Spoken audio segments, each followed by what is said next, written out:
Ini 5 tipe orang dalam perjalanan mereka menjadi kaya. Dan sebenarnya gue juga lumayan baru ngeh ya, cara konglomerasi dan orang-orang kaya di dunia puter uang mereka itu sebenarnya nggak kayak kita. Walaupun banyak di step 5 nanti banyak yang nggak bisa lakuin. At least kalian ngerti caranya dan konsepnya. Ini bener-bener gimana cara uang, bukan cuma uang kalian, tapi uang orang lain bekerja untuk kalian. Sebelum gue bahas rahasia orang kaya, kita bahas rahasia orang miskin. Step 1, debtors.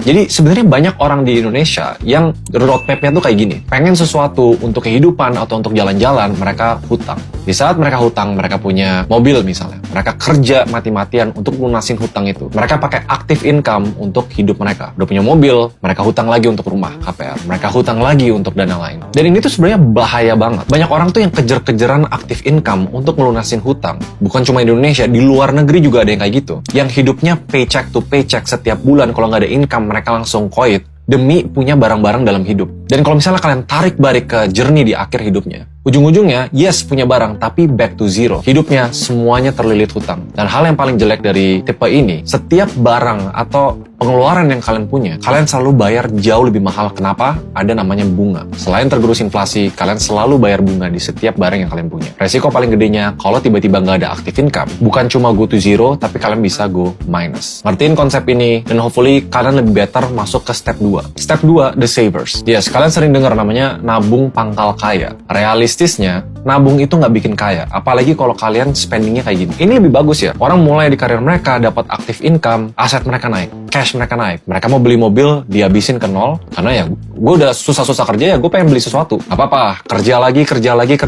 Beli rumah ada cicilan dikit mungkin, beli rumah, back to zero. Dan siklusnya berulang terus. Kerja, kumpulin duit, abisin duit. Kerja, kumpulin duit, abisin duit. Yang bikin tipe 2 ini lebih better, karena kalian nggak bayar bunga. Kalian dapat barang lebih lama, spending uang lebih lama. Tapi downside risk-nya, seandainya nggak ada active income, kalian nggak bakal namanya terjerat hutang atau diketokin orang mau nagih hutang. Dapat barangnya lebih lama. 2 kategori ini, menurut gua, ini yang bikin orang terjerat kemiskinan, atau bahkan nggak bisa naik ke middle class. Nah, tipe ketiga, itu orang-orang yang menurut gua mayoritas di middle class. Mereka nabung, kerja, fokus di active income. Pas udah punya duitnya, mereka pakai, nggak semua, tapi mungkin 50% dari tabungan mereka. Untuk beli mobil, untuk beli rumah, mereka nabung.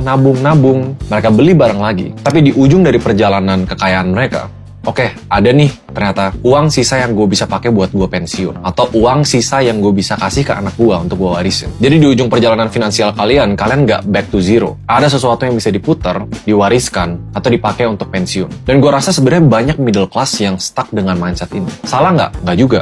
Karena ini emang first step orang untuk benar-benar maksimalin uang bekerja untuk mereka. Nabung itu financial habit yang paling foundational, yang mungkin nggak bikin kalian kaya, tapi setidaknya nggak bikin kalian miskin. Sekarang kita ngomong tentang middle upper class, yaitu tipe keempat. Kalian perjalanan nyari active income. Kalau di tipe sebelumnya, nabung, spending, lanjut nabung. Tapi di upper middle ini, kalian nabung, spending dibagi 2 sekarang. Satu emang untuk spending, satu emang untuk konsumtif, satu untuk produktif, atau namanya aset apresiatif. Ini bentuknya bisa investment, bisa beli properti, saham, surat berharga. Jadi sekarang chartnya ada 2 line. Satu yang emang tabungan kalian, satu kalian punya aset yang bakal naik terus. Kalau kalian tarik lagi financial chartnya ke belakang, karena kalian punya apresiatif aset dengan lifestyle yang sama, kalian bakal punya uang jauh lebih banyak di akhir dibanding cuma nabung doang dan spend dengan responsible. Nah, kalau pertanyaannya taruh aset kemana? Kalian harus pinter-pinter yang namanya portfolio management. Kenalin profil resiko masing-masing. Yang tadi kita bahas itu tipe keempat. Kalian punya active income, spend money responsibly, bisa menabung, tabungan bisa ditaruh ke aset apresiatif, dan mayoritas dari kalian yang nonton video ini, 90%,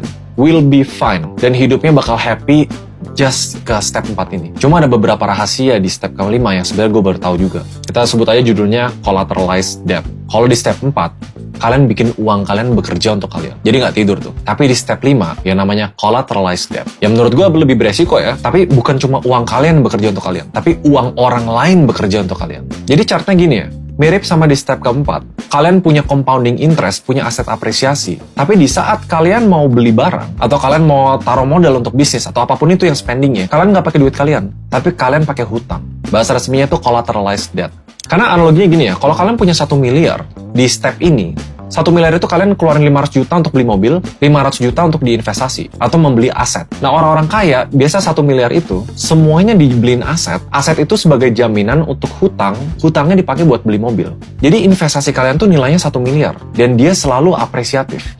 Walaupun teknik ini sebenarnya belum banyak dipakai sama mayoritas orang di Indo, tapi ternyata ini yang dipakai banyak orang di luar negeri. Chartnya kira-kira kayak gini. Kalau di tipe keempat, orang investasi kan naiknya pelan-pelan kayak gini. Ya jelas, karena setiap ada duit, uang investasinya tuh nggak full, karena kalian mau spending money. Yang di step kelima, collateralized debt, uang investasinya tuh full untuk membeli aset yang jadi jaminan hutang untuk kalian beli mobil, misalnya gitu. Tapi memang sebenarnya banyak banget hal sama detail yang harus dibahas dari sini. Aset yang apresiatif harus ngalahin bunga dari cicilan kalian sendiri itu. Dan kalau misalnya mulai expose dengan hutang, harus bisa diprediksi active income dan gimana cara bayar balik hutangnya. Mungkin detailnya bakal di video lain, dan menurut gue nggak perlu pusingin sampai di tahap 5 ini. Tapi ini basically, kalian punya duit, kalian bisa cari duit, kalian bisa manage duit, uang kalian bekerja untuk kalian, uang orang lain bekerja untuk kalian. Ini namanya kita bener-bener maksimalin capital gain kita. Semoga kalian ngerti konsepnya. Ini sesuatu yang baru juga gue bener-bener pahamin banget, yang sebenarnya gue bakal pakai di bisnis-bisnis gue ke depannya. Contohnya, kalau gue punya bisnis, gue mau stok inventory, gue tahu inventory-nya atau barangnya bakal habis dalam 3 bulan, gue bakal pakai hutang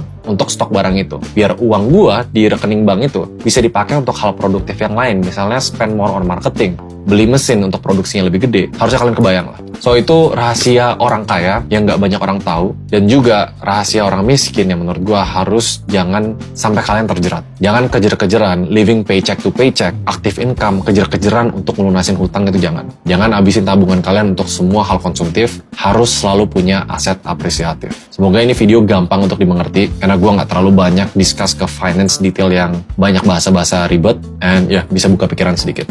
Kalau ada pertanyaan, komen di bawah. I'll see you guys in the next video.